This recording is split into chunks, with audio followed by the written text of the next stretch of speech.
Shalom, selamat malam. Selamat kita jumpa kembali dalam acara Gema Rohani dari GBI Efrata Lubuk. Bagi jemaat yang mengikutinya, semua pasti diberkati oleh Tuhan. Mari jemaat kita datang kepada Tuhan dan kita segera mulaikan acara Gema Rohani malam hari ini. Haleluya. Terima kasih banyak Bapa di dalam sorga. Kami bersyukur kepadamu malam hari ini. Seberapa banyak jemaat GBI Efrata yang sempat, oh Tuhan Yesus, mengikuti acara Gema Rohani malam hari ini. Amin. Semua kami diberkati oleh Tuhan, akan urapan Allah menjadi bahagian kami berdua. Di dalam nama Yesus kami mulaikan acara Gema Rohani pada malam ini. Kita akan menyanyikan pujian yang berkata, Aku mengasihi. Terpujilah Engkau, oh.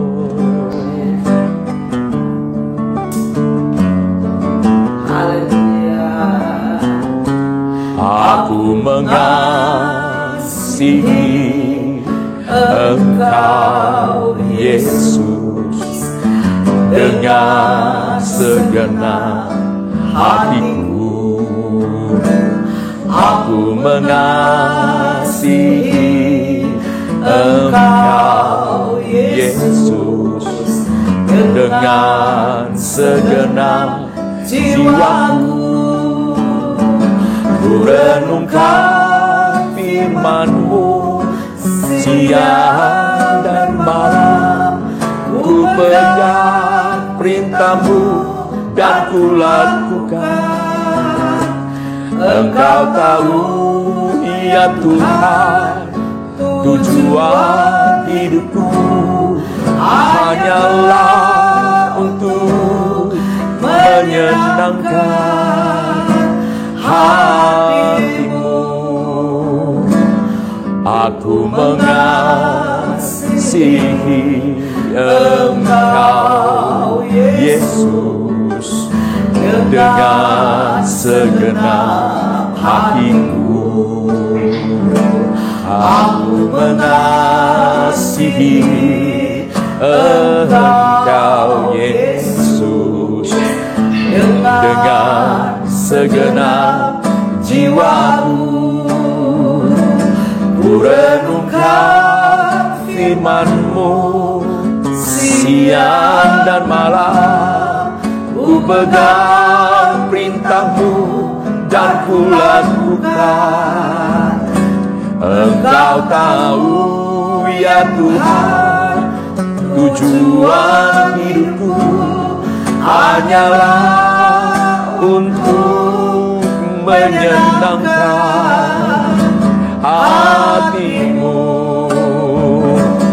Ku renungkan firman-Mu siang dan malam. Ku pegang perintah-Mu dan ku lakukan.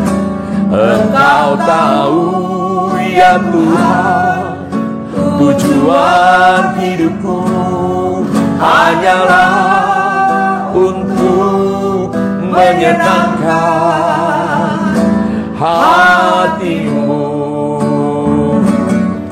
Hanyalah untuk menyenangkan hati-Mu. Hanyalah untuk menyenangkan hati-Mu. Terima kasih banyak Bapa di dalam sorga. Saatnya kami akan mendengarkan kebenaran firman-Mu, yang urapan Allah menjadi bagian hamba-Mu. Kami semua yang mengikutinya pasti diberkati oleh Tuhan. Dalam nama Yesus kami akan menikmati roti yang hidup firman Tuhan. Haleluya. Amin. Haleluya. Amin.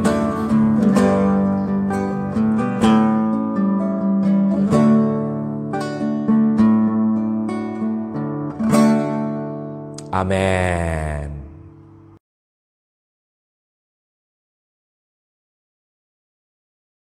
Haleluya, haleluya. Kekasih Tuhan, jemaat GBI Efrata dimanapun berada, baik di rumah masing-masing ataukah di tempat yang lain. Selamat berjumpa dalam acara yang dinantikan oleh seluruh jemaat GBI Efrata Luwuk. Itulah acara Gema Rohani, yang sebetulnya kalau kita mau keren, kita singkat saja nama acara Gema Rohani, kita bisa sebut dengan kata gemar. Jadi kalau mau bilang acara apa? Acara gemar, ya. Mungkin malam ini kita mulai populerkan saja Gema Rohani, kita sebut dengan acara gemar. Makanya tulisannya itu huruf G besar, E, M, A itu kecil, lalu R-nya besar. Jadi G di awal besar, R di akhir besar, yang singkat Gema Rohani. Puji Tuhan. Hari ini saya akan berbicara tentang kasih. Tepatnya tema kita yang akan saya sampaikan, hidup yang mengasihi Tuhan. Kita akan baca sebuah ayat di dalam Yohanes pasal yang ke-14 dan ayat yang ke-15. Saya akan bacakan. Jikalau kamu mengasihi aku, kamu akan menuruti segala perintahku.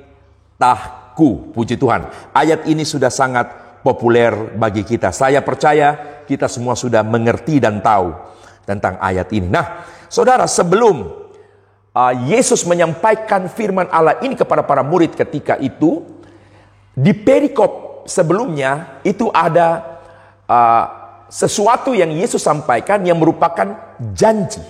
Nah, janji tentang apa? Rumah Bapa. Rumah Bapa yang dijanjikan oleh Yesus adalah suatu tempat yang nantinya kita akan ada di sana. Yesus katakan, aku pergi ke rumah Bapa untuk menyediakan tempat bagimu. Kalau tidak demikian, kata Yesus, niscaya aku memberitahukan atau menyatakannya kepadamu. Baru katakan, di rumah Bapakku banyak tempat tinggal dan sebagainya. Nah, lalu bagian akhir dari ayat yang ketiga dari Yohanes pasal yang ke-14, Yesus berkata supaya satu ketika di mana aku ada, kamu pun berada. Puji Tuhan. Lalu ada satu kalimat lanjut dari Yesus, dan kemana aku pergi, kamu tahu jalan ke situ. Ada satu murid yang berkomentar sebagai respon atas apa yang Yesus katakan. Dia bilang, kemana aku pergi, kamu tahu jalan ke situ. Thomas, dia katakan begini, Tuhan, kami tidak tahu kemana engkau pergi. Bagaimana kami tahu jalan ke situ? Barulah Yesus menjawab, akulah jalan, kebenaran, dan hidup. Tidak ada seorang pun sampai kepada Bapa kalau tidak melalui aku. Nah, baru Yesus katakan kepada Thomas, jikalau kamu, Thomas dan teman-temannya, mengenal aku, pasti kamu juga mengenal Bapakku. Sekarang ini kamu mengenal Dia, dan kamu telah melihat Dia. Jadi Yesus menyatakan bahwa melihat Dia itu sama dengan melihat Bapa. Mengenal Dia sama dengan mengenal Bapa. Nah, lalu ada satu murid lagi. Kalau tadi Thomas yang kedua muncul begitu saja, memberikan komentar. Kalau Thomas berkomentar sebagai respon terhadap Yesus berkata, kemana aku pergi, kamu tahu jalan ke situ. Thomas berkomentar, bagaimana? Kami tahu sedangkan kami tidak tahu kemana engkau pergi. Lalu Yesus berkata, akulah jalan dan kebenaran dan hidup dan sebagainya itu. Nah, ketika Yesus mengatakan bahwa kalau kamu mengenal aku, sebetulnya kamu kenal Bapa. Sekarang kamu sudah kenal Dia saat dimana kamu melihat aku. Kira-kira begitu kalimatnya. Filipus ketika dia dengar Yesus berbicara tentang Bapa, Filipus bilang begini, Tuhan, tunjukkan Bapa itu kepada kami. Itu sudah cukup bagi kami.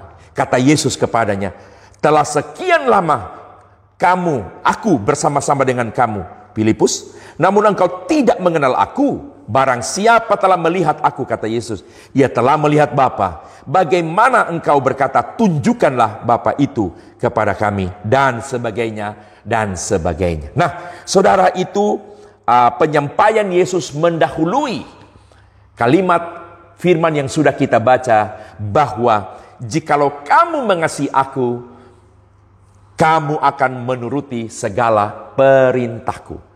Bapak Ibu yang saya kasihi, hidup kekristenan identik dengan kasih. Saya ulang, hidup kekristenan itu identik dengan kasih. Baik dari sisi Allah kepada kita, maupun dari sisi kita kepada Allah. Apa yang saya maksudkan dari sisi Allah? Di dalam Injil Yohanes pasal yang ketiga ayat yang ke-16, di sana dikatakan, karena begitu besar kasih Allah akan dunia ini, sehingga ia telah mengaruniakan anaknya, dan sebagainya dan sebagainya. Pada kalimat yang pertama, karena begitu besar kasih Allah bagi dunia ini. Jadi kekristenan identik dengan kasih. Artinya kita ada sekarang menjadi bagian orang yang percaya karena ada kasih dari Bapa, dari Allah kepada kita. Nah, setelah kita percaya kepada Allah yang sudah mengasihi manusia, dalam hal ini kita selaku orang percaya, maka sesuatu yang merupakan keharusan ataupun kewajiban bagi kita adalah mengasihi Tuhan. Tuhan katakan begini, jikalau kamu mengasihi aku, kamu menuruti segala perintahku. Saya dalam tema hari ini, hidup yang mengasihi Tuhan. Saudara, Alkitab kita itu berisikan banyak perintah Tuhan. Ada banyak hal yang merupakan kewajiban bagi kita untuk kita lakukan. Dan itu adalah perintah Tuhan. Setiap beribadah,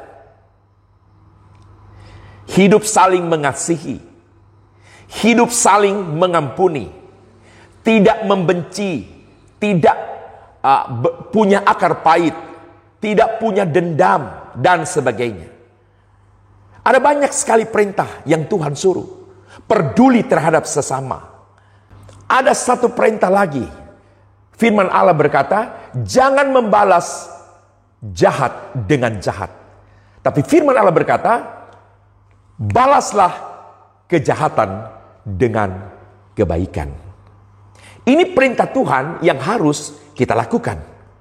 Nah, semua perintah-perintah Tuhan itu, kalau kita ukur dengan kekuatan kita, Bapak Ibu, kita tidak bisa melakukannya. Bagaimana mungkin orang memperlakukan kita jahat, lalu kita memperlakukan kepada orang yang sama dengan hal yang baik? Jadi memang satu hal yang dalam ukuran manusia tidak masuk akal, irasional, ya, sesuatu yang nyeleneh kata orang, sesuatu yang tidak sesuai. Dalam hukum alami, orang buat jahat maka balaslah dengan jahat. Orang buat baik maka balaslah dengan baik. Itu hukum alami yang berlangsung. Tetapi Tuhan mengajar kita sesuatu yang berbeda. Kalau orang buat jahat katanya, balas dengan baik. Saya percaya melalui firman Tuhan yang penuh kuasa oleh Roh Kudus, maka setiap kita, Bapak Ibu yang tengah mendengar firman Tuhan hari ini, diberi kemampuan oleh Tuhan untuk dapat melakukan perintah Tuhan. Apapun bentuk perintah itu, termasuk seperti yang firman Allah katakan, kalau ada orang buat jahat, balaslah dengan baik. Saya pernah dalam sebuah perenungan, saya berkata firman Tuhan ya dan amin. Kenapa? Kalau orang buat jahat, kita balas jahat, dia tidak kalah. Kemenangan ada di pihak orang yang buat jahat kepada kita. Tapi ketika mana kita membalas baik pada orang yang buat jahat, kemenangan ada di kita. Saya pernah mengeluarkan dalam status saya di ayat-ayat firman Tuhan yang setiap hari saya sharekan kepada lebih kurang 251 orang. Saya katakan bahwa perbuatan baik kita berakibat makan tak enak, tidur pun tidak nyenyak. Orang kalau buat jahat lalu kita balas baik, nanti malam dia tidak bisa tidur. Di saat makan dia tidak bisa menikmati. Kenapa? Karena dia ingat perbuatan baik kita. Nah, saudara, sekali lagi bahwa perintah-perintah Tuhan kepada kita, salah satunya setia beribadah. Bayangkan saja, Kalau di sebuah gereja punya jadwal-jadwal ibadah, otak kita mulai berpikir berapa biaya yang saya harus keluarkan dan sebagainya. Belum saya capek pulang dari kantor. Hitung-hitungan kita semacam itu. Jadi ukuran sebagai manusia sulit untuk kita melakukan perintah-perintah Tuhan. Tapi ada kunci yang sudah diberikan oleh Yesus kepada kita sekarang untuk kita bisa melakukan segala perintah Tuhan. Apa kuncinya? Mengasihi Tuhan. Saudara, kasih yang ada pada kita mengasihi Tuhan. Sadar atau tidak bahwa di dalam kasih itu ada satu kekuatan yang memampukan kita untuk dapat melakukan perintah-perintah Tuhan yang jauh dari akal sehat, yang bertentangan dengan akal sehat kita. Kasih memampukan kita untuk dapat melakukan itu. Sebelum saya bicara dari sisi kita kepada Allah, coba kita lihat. Allah mengasihi kita manusia. Lalu apa wujud implementasi daripada kasih Allah kepada kita? Dia tidak hanya datang ke dunia, tapi dia rela mengambil wujud manusia. Artinya apa? Derajatnya turun. Bayangkan dari Allah menjadi manusia, dari pencipta menjadi ciptaan. Itu kalau kita bicara jarak terlalu jauh dan tidak ada alat ukur yang bisa mengukur jarak antara dari Allah jadi manusia, lalu dari pencipta menjadi ciptaan. Bukan hanya itu. Sedangkan itu sudah tidak bisa dinilai. Tetapi Alkitab berkata nyawanya pun dia berikan kepada kita. 1 Yohanes 3:16. Allah mengasihi kita. Nyawa pun dia berikan untuk kita manusia. Jadi kasih itu bisa melakukan sesuatu jauh melampaui dari kepentingan yang ada pada diri seseorang. Allah melakukan sesuatu kepada manusia, menurut saya, melebihi kasih dan cintanya kepada dirinya sendiri. Saya ulang, bahwa Allah mengasihi kita yang diwujud nyatakan dengan dia mengorbankan nyawanya. Sebetulnya dalam bahasa yang saya pakai, Yesus lebih mengasihi kita daripada dia mengasihi dirinya sendiri. Jadi Allah sudah menyatakan sesuatu yang luar biasa melalui kasih itu. Nah, saya katakan begini. Ketika kita menjadi orang percaya, di dalam kita ada kasih kepadanya. Kalau Allah oleh kasih dapat berbuat sesuatu yang jauh melampaui nilai-nilai diri sendiri, kita pun dapat melakukannya. Lewat kasih kita kepada Tuhan, sebesar apapun tanggung jawab, sesulit apapun sesuatu untuk kita lakukan, sebagai wujud kita harus mentaati perintah Tuhan. Saya yakin, saya percaya lewat kasih dapat kita lakukan. Saya kutip satu ayat pernyataan Rasul Paulus dalam Roma pasal yang ke-8. Dia pernah berkata begini, 8 ayat 35 kalau saya tidak salah. Siapakah yang dapat memisahkan kita dari kasih Kristus? Kelaparankah? Ketelanjangankah? Pedangkah? Mautkah? Dan sebagainya itu. Ini pernyataan Paulus. Artinya apa? Tidak ada yang bisa memisahkan kita dari kasih Kristus. Bahkan maut sekalipun tidak bisa memisahkan kita dari kasih Kristus. Kenapa? Di dalam kasih ada kekuatan. Jadi sekali lagi, bahwa marilah kita menjadi pribadi-pribadi anak Tuhan, orang percaya, jemaat GBI Efrata Lubuk yang memiliki kasih yang tulus dan murni kepada Tuhan yang sudah lebih dulu mengasihi kita. Dan dengan kasih itu kita mampu melakukan segala sesuatu yang diperintahkan oleh Tuhan. Hiduplah mengasihi Tuhan. Sesuai dengan tema kita, hidup yang mengasihi Tuhan. Saya kira ketika itu ada pada kita, ibadah bukanlah sesuatu yang sulit untuk kita lakukan.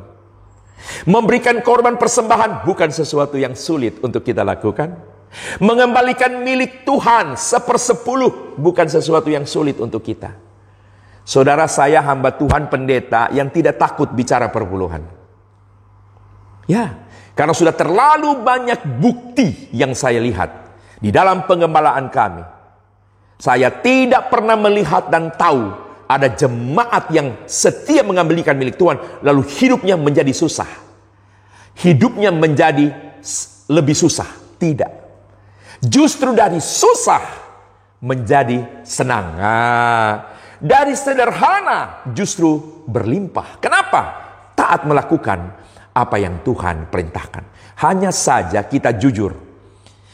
Belakangan ini, hari-hari ini ada begitu banyak sajian-sajian lewat mimbar yang menyatakan perpuluhan tidak wajib dan sebagainya. Saya mau katakan kepada Bapak Ibu, oke, kalau kita mau turuti mereka berkata tidak wajib. Andai kata kita ikuti saja itu. Saya mau katakan silakan. Lakukan apa yang engkau anggap betul menurut Bapak Ibu. Lalu bandingkan apa hasil, apa yang engkau alami setelah engkau tidak memberikan apa yang menjadi milik Tuhan. Saudara, pertimbangkan itu. Di tempat kami ada satu jemaat yang tadinya begitu setia mengembalikan milik Tuhan. Tiba-tiba berubah, tidak lagi memberikan. Saya lupa beberapa, mungkin 15 tahun yang lalu. Nah, ketika itu kami pikir kenapa keluarga ini tidak lagi mengembalikan milik, padahal begitu setia. Sekian bulan tidak lagi. Akhirnya kami, suami istri ketika itu kami pergi ke rumah itu. Tapi karena Tuhan tahu maksud kami pergi ke situ bukan supaya dia memberikan milik Tuhan dan kami sebagai gembala, kami punya uang. Supaya mungkin kami dalam rangka kebutuhan. Tidak. Tuhan yang tahu maksud kami. Karena kami menyadari, kami pun tahu melakukan apa yang Tuhan perintahkan, mengembalikan milik Tuhan, itu sesuatu yang menjadi dasar untuk Tuhan menggenapi janji. Jadi kami pergi ke sana. Tujuannya supaya mereka lakukan dan mereka lebih diberkati oleh Tuhan. Saudara, kami tidak menyinggung sama sekali keluarga itu yang sudah berbicara. Ibu terkasih yang sudah bicara kepada kami, lalu minta maaf. Dia katakan apa? Papi, mami, waktu itu mereka memanggil papi, mami. Kami minta maaf, kenapa? Dulu ketika gaji suami saya masih sekian, kami setia mengembalikan milik Tuhan. Tapi ketika gaji suami saya naik, kami berpikir, kami harus menyisihkan, kami harus menabung untuk beli ini, beli itu. Lalu dengan mata yang merah dia berkata begini, ternyata justru gaji yang naik, kami merasa justru kami berkekurangan. Saudara, kita tidak bisa menghindar dari apa yang menjadi perintah Tuhan. Apalagi di dalam janji Tuhan, mengembalikan, ada janji Tuhan di sana. Jadi saya menantang orang, kalau berkata tidak harus, oke, silakan lakukan saja. Lihat apa yang engkau akan alami dalam hidup. Ini bukan menakut-nakuti, tapi ini yang saya lihat banyak sekali terjadi. Ada satu pengusaha batu di Bojonegoro, Jawa Timur. Saudara, dia pengusaha, lalu batunya ini import, diekspor maksud saya ya, dari Indonesia ke luar negeri. Nah, saudara, saya baru pertama kali melihat di sebuah rumah, begitu kita masuk pintu, lalu ada tulisan besar yang kita jumpai. Mungkin ketinggian huruf itu sekitar 25 sampai 30 cm. MAL titik 3.210. Saya lihat malah ketiga 10, saya tahu perpuluhan. Saya tanya kepada Bapak ini pengusaha, Pak, dia anak Tuhan yang setia. Ada ayat lain, kenapa Bapak pasang ayat itu? Dia bilang kepada saya apa? Bapak Ibu, karena itu saya diberkati. Nah, perintah Tuhan, akal sehat rasanya menentang. Tapi saya mau beritahu kepada saudara, kalau kita punya kasih, oleh kasih itu yang selalu membuat kita merenungkan apa yang Tuhan buat. Intinya adalah lewat kasih Allah rela menyerahkan hidupnya. Tuhan hanya minta 10% dari hidup kita. Bagaimana kalau Tuhan putar 90% untuk saya, 10% untuk kamu? Ketika gaji masih rendah memang kadang-kala mudah untuk kita lakukan. Tapi ketika gaji kita naik, pikiran sudah macam-macam, konsultasi dengan segala pendeta, khotbah-khotbah di YouTube dan sebagainya. Kita setuju dengan itu. Tapi saya ingin menyampaikan sesuatu kepada saudara. kita menjadi anak Tuhan yang mengasihi Tuhan. Yesus bilang apa? Kalau kamu mengasihi aku, kamu menuruti segala perintahku. Hidup yang mengasihi Tuhan. Tuhan Yesus memberkati kita semua. Haleluya.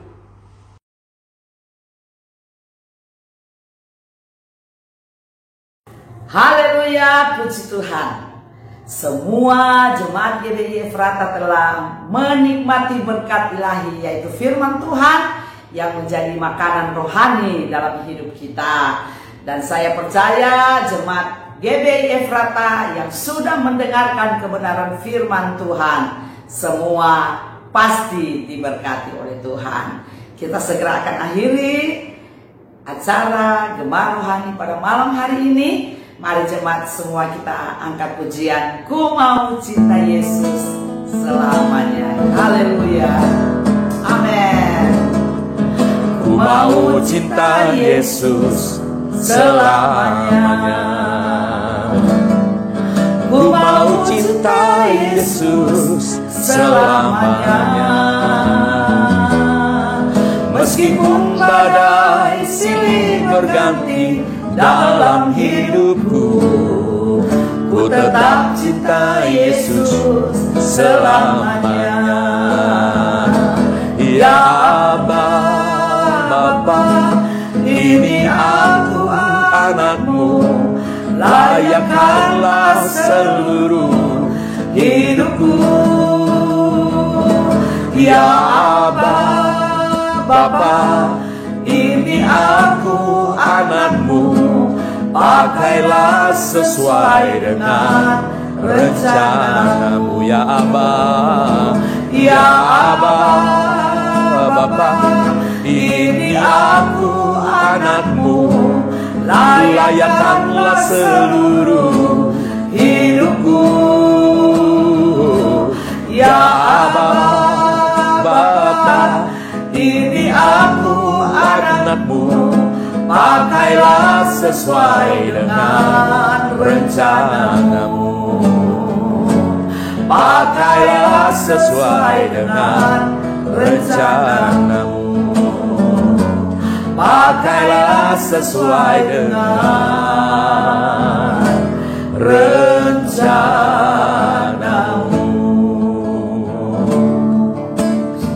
Terima kasih banyak Tuhan buat kesempatan yang Kau berikan kepada kami untuk kami dapat menerima lagi kebenaran firman Allah. Bahkan kami dapat menyenangkan hati-Mu lewat pujian dan penyembahan kami. Kami percaya tidak ada satu di antara kami yang tidak diberkati melalui acara Gemar ini. Kami yakin semua sudah diberkati oleh Tuhan. Dan oleh kekuatan daripada Tuhan memampukan kami untuk kami dapat hidup melakukan perintah Tuhan. Kasih yang ada pada kami merupakan sebuah kekuatan yang memampukan kami untuk dapat melakukan segala perintah Tuhan, bahkan perintah yang bertentangan dengan akal sehat kami. Oleh kasih yang ada pada kami dapat mengerjakannya. Meteraikanlah firman Allah oleh Roh Kudus di hati kami semua. Dan kami yakin, kami percaya Tuhan akan selalu dan selalu memberkati kami. Terpuji Engkau kekal selama-lamanya. Inilah doa syukur kami. Sudah kami panjatkan kepadamu hanya di dalam satu nama Tuhan, Yesus Kristus Juru Selamat kami, Allah kami yang hidup. Haleluya. Amin. Puji Tuhan. Sampai kita jumpa pada hari Kamis depan. Tuhan Yesus memberkati. Amin.